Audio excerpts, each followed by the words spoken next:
In the heart of East Africa during the 19th century, a visionary ruler emerged, King Mutesa I of Buganda. His reign marked a profound turning point in the history of the Buganda kingdom, which today lies within modern-day Uganda. Mutesa I was more than just a king. He was a strategist, a cultural reformer, a diplomat, and a gatekeeper between Africa and a rapidly encroaching world of European imperialism and Arab commerce. Under his leadership, Buganda became one of the most powerful and politically sophisticated kingdoms in Central and East Africa. Mutesa was born around 1837, the son of King Mutesa II and one of his numerous wives. As with many African royal houses, the succession process was not always straightforward. Mutesa's rise to power came amid a bloody succession struggle after the death of his father in 1856. Once he claimed the throne as Kabaka, or king, Mutesa would rule for over 3 decades. From 1856 until his death in 1884, his reign would be remembered for its political brilliance, cultural transformation, and precarious diplomacy with both internal and external forces. At the time Mutesa took power, Buganda was already a well-established kingdom with a centralized monarchy, an advanced bureaucracy, and a complex network of clans and chiefs. The Buganda people had developed a vibrant cultural identity with traditions around music, storytelling, and governance that defined the Buganda way of life.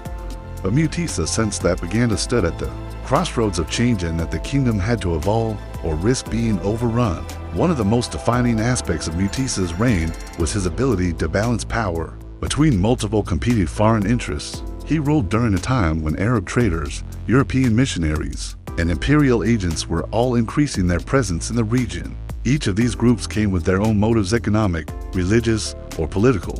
Mutesa's brilliance lay in his ability to play them against each other while extracting benefits for his kingdom. He first formed strong alliances with Arab Swahili traders from the coast, who brought Buganda access to new goods, including cloth, firearms, and luxury items. These trade relations also brought Islam to the kingdom, and Mutesa even converted to Islam for a time.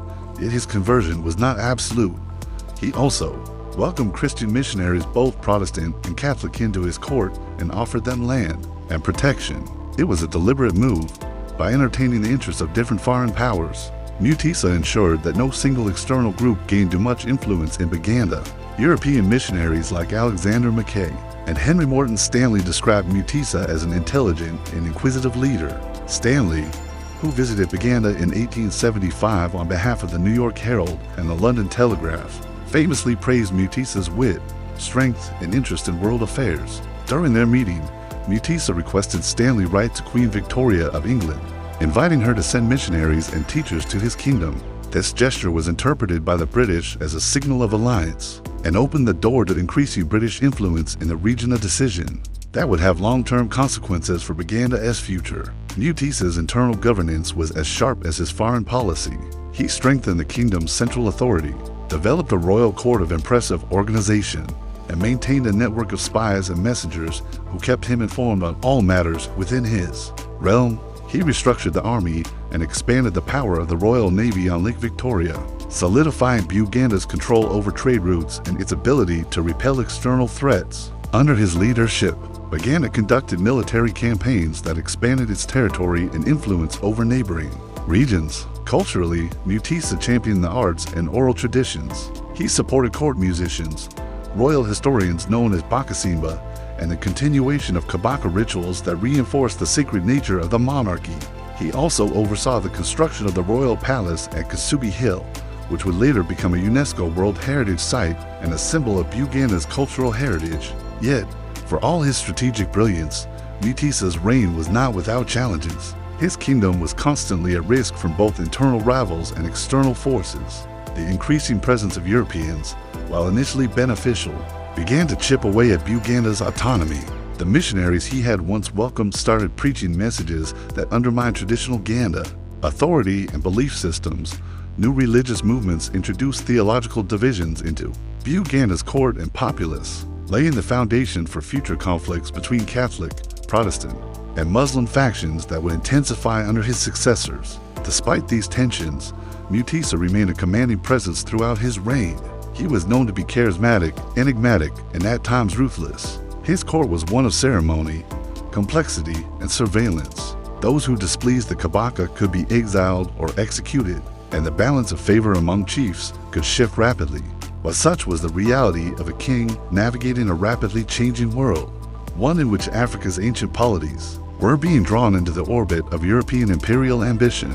Mutisa's ability to preserve Uganda's independence during his lifetime was no small feat. While many African kingdoms fell quickly to colonial domination, Uganda remained largely self-governing during Mutisa's rule. It would only be after his death, during the reign of his son Mwanga II, that British colonization would accelerate through the guise of the British East Africa Company, and later through formal protectorate status. King Mutesa I died in 1884, leaving behind a legacy that would shape Uganda's national identity for generations. He was buried at the Kasubi tombs, a site that remains sacred to the Uganda people to this day. In the decades that followed, his reign was re-evaluated not just by historians, but by Ugandans seeking to reclaim their history from colonial narratives. He is remembered as a leader who foresaw the coming storm of imperialism and attempted to navigate it with cunning, diplomacy, and foresight. Today, King Mutesa I stands as a symbol of African agency during one of the continent's most turbulent eras.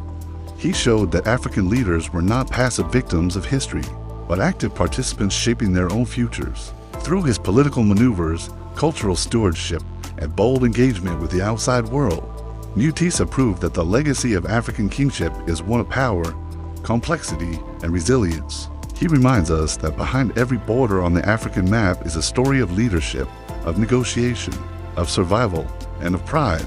And in the story of Buganda, no figure looms larger than the Kabaka who held it together when the tides of empire came knocking.